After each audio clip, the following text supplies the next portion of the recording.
مولاي صل وسلم دائما أبدا على حبيبك خير الخلق كلهم مولاي صل وسلم دائما أبدا Assalamualaikum warahmatullahi wabarakatuh. Alhamdulillah wa kafa. Assalatu wassalamu rasuli mujtaba Muhammadinil Mustafa wa ala alihi wa sahbihi wa kulli man ittabi huda. Amma ba'du. Puji syukur kepada Allah Subhanahu wa taala, di malam hari ini kita dipertemukan secara online yang biasanya kita lakukan secara kajian, bertemu secara langsung. Karena pandemi kita gunakan fasilitas teknologi. Ya, alhamdulillah bisa bertatap muka dengan teman-teman di analis makanan ini. Baik, sebelum kita memulai, di sini kita membahas tentang hijrah sebagaimana momentum pada hari ini, ya, momentum hijriah. Semua manusia tidak akan mati sebelum Allah beri kesempatan untuk berhijrah. Oke, di sini apa buktinya? Bukti yang pertama dalam keseharian kita, ketika kita bangun tidur, kita dibikin sistem oleh Allah Subhanahu wa taala untuk selalu dalam keadaan berhijrah atau selalu memperbaiki dirinya. Sebagaimana doa bangun tidur, Alhamdulillahilladzi ahyana ba'dama amatana wa ilaihin nusyur, ya. Segala puji bagi Allah yang telah ahyana menghidupkan kami ba'dama setelah amatana kematian kami wa ilaihin nusyur, dan kami berjanji ya Rabb akan memperbaiki diri kami dan kembali kepadamu. Ini adalah bagian janji kita kepada Allah bahwa kita akan berhijrah pada hari itu. Jadi kalau kita rutin ya membaca doa bangun tidur, itu seakan-akan kita berjanji kepada Allah dalam keadaan berhijrah, ya, memperbaiki dirinya. Yang kedua, setelah wudu, ya, setiap muslim dia belum sholat pasti berwudu, dan tanda wudunya benar dia memaknai wudu yang dia lakukan. Kita lihat dari artinya. Oke, bersyahadat dulu. Allahumma ja'alni minat tawwabin wa ja'alni minal mutatahhirin wa ja'alni minal ibadikas sholihin. Di sini yang pertama, jadikanlah aku orang yang bertaubat. Kan otomatis dia tuh pasti berhijrah tuh. Dia bertaubat, ya. Wa ja'alni minal mutatahhirin. Tahhir itu dari perbedaan antara tahhir dengan an-nazaf, ya. Kalau an-nazafatu minal iman, kebersihan secara luar sebagian dari iman. Kalau mutatahhirin itu bersih di luar, suci di dalam. Artinya kalau orang itu benar wudunya, maka dia akan selalu berhijrah kepada Allah, berhubungan dengan manusia, ya. Kalau dia punya kekesalan dengan seseorang, kalau wudunya benar, maka kesalnya itu harusnya sudah hilang. Akan tetapi kalau masih kesal saja, bermusuhan dengan seseorang, tapi dia berwudu, ya, maka tapi masih kesal, maka ada yang salah dengan wudunya. Maka ini adalah bukti bahwa setiap muslim akan selalu Allah beri kesempatan, entah itu secara langsung maupun tidak langsung, ya, kesempatan untuk berhijrah. Dan ini adalah contoh tadi, bangun tidur maupun setelah wudu dan lain-lain. Masih banyak aktivitas yang lain, ya. Baik, bagaimana makna dari hijrah itu sendiri, ya. Di sini bisa kita lihat di surah Maryam, surah, ya, di ayat ke-46, surah ke-19. Qala araghibun anta an alihati ya Ibrahim la illam tantahi la arjumannak wahjurni maliya. Ini berhubungan dengan peristiwa Nabi Ibrahim yang berdakwah kepada orang tuanya. Ada yang mengatakan paman beliau, ya. Baik. Dan di situ terlihat dari kalimat ini di ujung ayat, ya, di mana ayahnya itu mengancam, wahai Ibrahim, kalau kau masih menghina Tuhan-Tuhan kami, ya, maka wahjurni, ya, ada kalimat hijrah di situ, ya, yang sudah berubah. Wahjurni di situ kalau kita lihat terjemahnya artinya pergilah, ya. Maka hijrah di sini dimaknai dari surah ini yang pertama adalah kita berusaha untuk pergi. Di situ kalimatnya dalam keadaan benci, ya. Jadi benci dengan apa yang dilakukan terdahulu, maksiat yang dilakukan terdahulu menuju kepada apa yang Allah ridhoi. Ini adalah makna yang pertama. Kita berpindah, usaha dengan sekuat tenaga berpindah dengan penuh kebencian, ya, menuju kepada apa yang Allah cintai. Sebagaimana dari makna di ayat ini. Berikutnya surah Mudatsir ayat 5, surah ke-74, warujza fahjur. Di sini berhubungan dengan berhala yang jijik, ya. Artinya perbuatan-perbuatan yang kita lakukan terdahulu berupa maksiat, lalu kita mau berhijrah, itu kita jijik dalam artian tidak mau kembali lagi, ya. Karena artinya ini adalah kehormatan kita akan runtuh kalau kita mengerjakan yang demikian, fahjur, ya. Dan ayat berikutnya berhubungan dengan iqab atau hukuman suami kepada istrinya. Di sini bisa kita lihat di ayat di pertengahan, ya, di mana istri itu berbuat nusuz, ya, atau durhaka kepada suami, maka wahjuruhunna fil madaji'i wadribuhunna, ya, maka berpisah, ya, berpisah ranjang. Maka makna di sini hijrah berikutnya adalah berpisah dengan maksiat tersebut, baik dalam keadaan fisik maupun dalam keadaan batin, ya. Maksud fisik artinya secara melakukan tidak lagi, dan batin artinya tidak memikirkan lagi, ya, lupakan itu, ya. Sampai-sampai kita sudah berusaha untuk bikin jijik, ya, akhirnya malu kalau itu diingat-ingat kembali, ya. Aib itu perlu ditutup-tutupi, sehingga hijrah di sini bisa kita simpulkan. Kesimpulan yang pertama adalah di ayat surah Maryam tadi, ayat ke-46, hijrah adalah usaha untuk pindah, meninggalkan, menjauhi atau berpisah dari sesuatu dengan kebencian, menuju sesuatu yang dicintai Allah dan menjadi dekat dengan Allah, ya. Yang kedua, di surah Mudatsir, dijauhinya sesuatu tersebut karena itu mengandung kekotoran atau najis, ya, jijik yang tidak disukai, ya. Kemudian berikutnya wahjuruhunna, ya, pindah secara fisik dan batin, ya. Karena pisah ranjang itu kan batin pun terhancurkan, ya, terganggu, ya. Baik, lanjut. Nah, itu tadi makna dari Al-Qur'an, masih banyak sebenarnya kalimat yang lain, tapi ini secara garis besarnya saja. Baik, perlu kita ingat bahwa kita hidup di dunia pulpen, ya. Ibaratnya anak-anak itu seperti dunia pensil. Tahu pensil, ya? Kalau melakukan kesalahan dimaafkan. Sebagaimana anak kecil melakukan tidak sholat, dia dimaafkan, dia belum baligh, ya. Akan tetapi kalau dia sudah masuk akil baligh, maka syariat berlaku pada dirinya, ya. Nah, ini dia dunia pulpen. Kalau pensil kan dihapus, kalau pulpen itu salah, maka biasanya kan kita tip X, ya. Sebenarnya itu bukan dihapus tapi ditimpa, didrak masih, dan itu masih dipertanggungjawabkan. Nah, makanya hati-hati dengan apa yang kita kerjakan. Baik, kita di sini sebelum melakukan berikutnya, di sini ada tentang kebiasaan bangsa Arab yang ini sampai mereka ini terbiasa, ya, dengan minum khamar, sampai-sampai mandi pun dengan khamar, ya. Dan cara Allah merubah, ya, merubah kaum ini, generasi ini, dan kita banyak belajar dari sini asbabun nuzul tentang larangan khamar. Jadi Allah Subhanahu wa taala melarang khamar itu bukan langsung dilarang, tapi ada proses, ya. Karena memang inilah kaidah untuk merubah diri seseorang atau orang lain. Jangan langsung, ya, perlu proses. Maka kita lihat di tahapan pertama, Allah Subhanahu wa taala berfirman di surah An-Nahl 67 ayatnya, ya, yang artinya, dan dari buah-buah ada kurma dan anggur, kamu membuat minuman yang memabukkan dan rezeki yang baik. Masya Allah, ya, dibikin bahwa itu adalah rizki yang hasanah, ya, hasan, ya, yang baik, ya, rizki yang baik. Sesungguhnya pada yang demikian itu terdapat tanda kebesaran Allah bagi orang yang memikirkan. Ini adalah tahap pertama. Jadi belum melarang bangsa Arab di Madinah kala itu untuk tidak meminum khamar. Apakah mereka berhenti minum khamar? Belum, ya. Lalu tahapan berikutnya, tahapan yang kedua di surah Al-Baqarah ayat 219. Yas'alunaka 'anil khamar wal maisir. Mereka bertanya kepadamu tentang khamar dan judi. Nah, ini mulai agak nyentil nih, ya.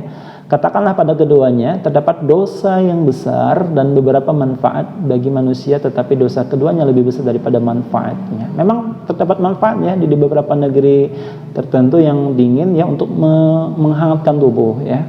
Dan tapi ternyata menghilangkan akal juga ternyata, dan itu akal itu sangat dijaga di dalam Islam. Apakah kaum muslimin kala itu berhenti? Belum, ya. Sampai nantinya terjadi kasus yang menunjukkan ayat ini turun ketika salah satu sahabat Nabi itu selamatan, ya, kenduri lah bahasanya, kenduri apa gimana, ya, pokoknya selamatan, kemudian menyajikan khamar, karena khamar itu lambang ramah tamah bahasa kitanya, ya.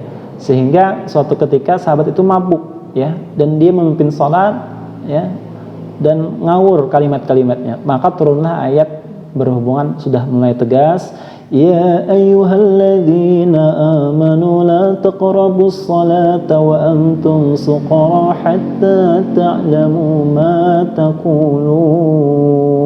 Oke. Bisa kita perhatikan di sini, wahai orang beriman, la taqrabus salat, jangan dekati salat ya. Wa antum suqara, sementara kau dalam keadaan mabuk.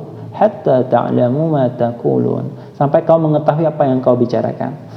Baik, di sini ada dua makna. Makna pertama definitif sebagaimana asbabun nuzul dari mabuk yang ayat ini. Yang kedua adalah hari ini kita banyak yang mabuk ternyata ya. Mabuk seperti apa? Mabuk kita sholat, berbicara, membaca Al-Quran, tapi tidak paham dengan apa yang kita ucapkan. Itu kan orang mabuk ya. Dia bicara tapi tidak paham dengan apa yang diucapkan. Apa ini? Ini sentilan bagi kita kaum muslimin.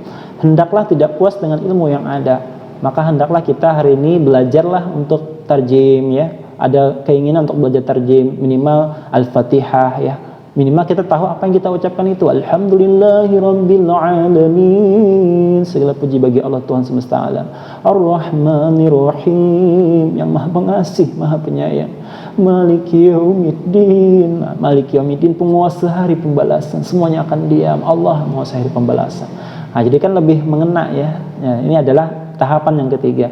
Dari tahapan ketiga ini mulailah terbiasa budaya tidak meminum khamar ya. Walaupun ada beberapa yang minum, tapi ada juga yang memang berkomitmen ya. Salah satunya ada sahabat Nabi yang berkomitmen mau minum di kala maghrib, isya sudah mau nyusul. Sementara kan nggak boleh mabuk dalam keadaan sholat. Mau isya minum, takut nanti ketahuan Nabi, subuh nanti matanya merah ya.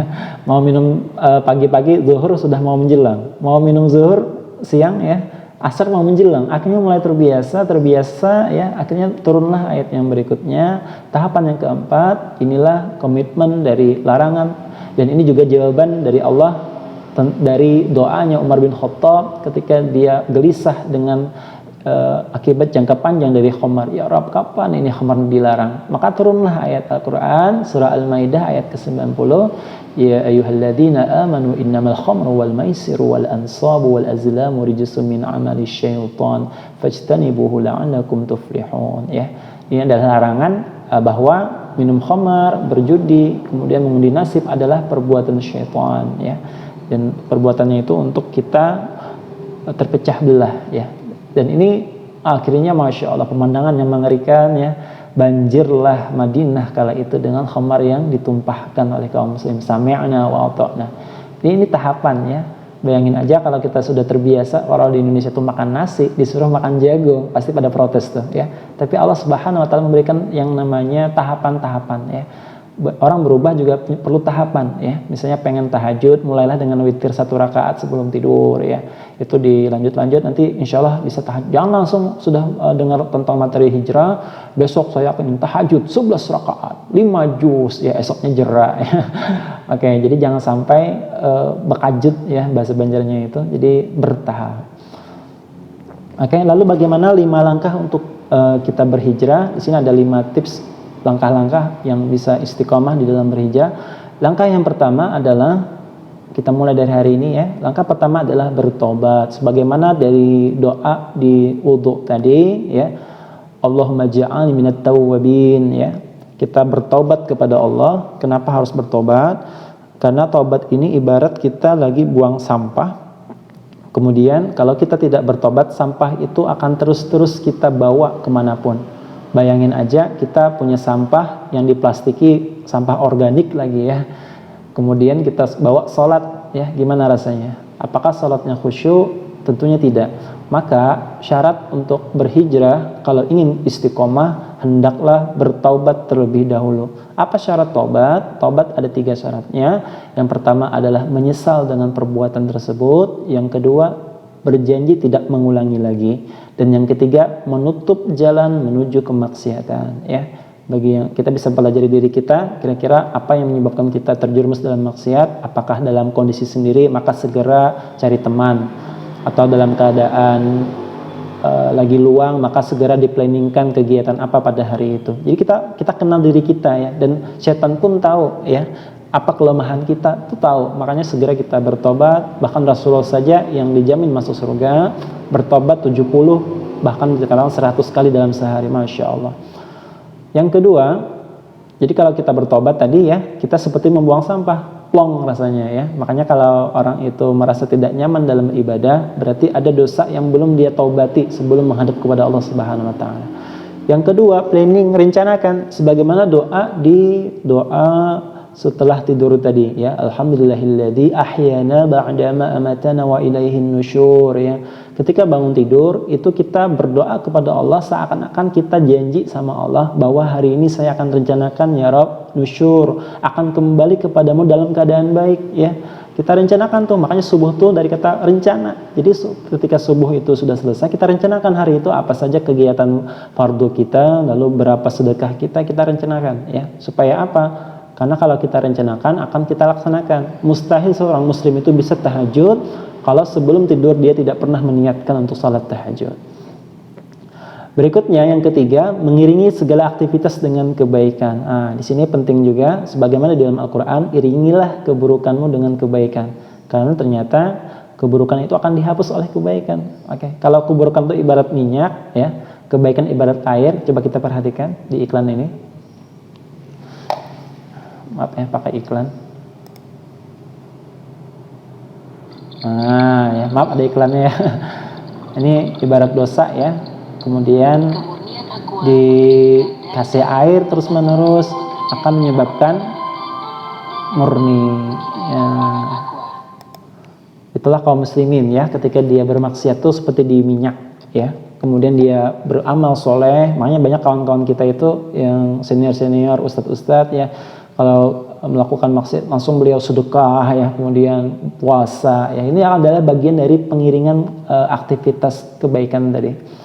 Yang keempat, mengikop diri sendiri jika melakukan kesalahan. Itu tadi sama ya, ini turunan dari yang ketiga. Ketika kita sudah merencanakan, bertobat, kemudian kita muncul lagi sebagian nih misalnya ya, maka kita bisa mengikop diri sendiri. Misalnya kalau saya nanti melakukan maksiat lagi, saya akan mengikop diri saya akan sedekah setengah harta saya. Masya Allah ya. Kalau bisa ikopnya itu juga yang bersifat jerak. Jangan yang ringan-ringan temeh ya, sehingga menyebabkan kita mudah untuk bermaksiat kembali. Mengikop diri sendiri adalah bagian dari penjagaan diri, karena kalau kita sudah maksiat, biasanya akal itu sudah hilang.